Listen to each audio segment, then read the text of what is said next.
Прокурордук текшерүүдөн Кыргызстанда Тоо-Кен тармагында иш жүргүзгөн компания экологияга 100 миллион сомдон ашык зыян келтирген. Бул тууралуу башкы прокуратуранын басма сөз кызматы билдирди. Маалыматка ылайык, Жалал Абад облустук прокуратурасы тарабынан жүргүзүлгөн текшерүү учурунда Тоо-Кен тармагындагы жабгы акционердик коом айыл чарба жерлеринин жоготуулары үчүн каражат төлөбөгөндүгүнө карабастан, кадастр мамлекеттик мекемесинин Чаткал филиалы аталган компанияга өндүрүш үчүн убактылуу жер пайдаланууга күбөлүк жана 726 гектар жер тилкесин берген.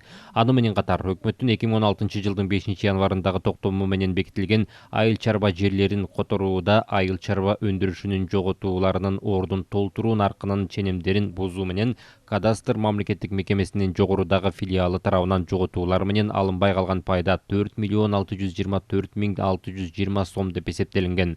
Экологиялык жана техникалык коопсуздук боюнча мамлекеттик инспекциясынын Аксы, Ала Бука жана Чаткал райондору боюнча башкармалыгынын билдирүүсүнө ылайык, айыл чарба жоготууларынын жана алынбай калган пайдалануу өлчөмү 133 миллион 739 миң 638 сом экендиги такталган. Ошол себептен облустук прокуратура тарабынан сөз болуп жаткан ишкана жана кадастр мамлекеттик мекемесинин Чаткал филиалы менен биргеликте мамлекеттин пайдасы үчүн айыл чарба жоготуулары өз убагында төлөбөгөндүктөрү жана алынбай калган пайданы өндүрүү үчүн сотко доо арыз киргизилген. Чаткал райондук соту тарабынан доо арыз жарым-жартылай канааттандырылып, жогорудагы тараптардан 103 миллион 307 миң сом өндүрүү жөнүндө чечим чыкты.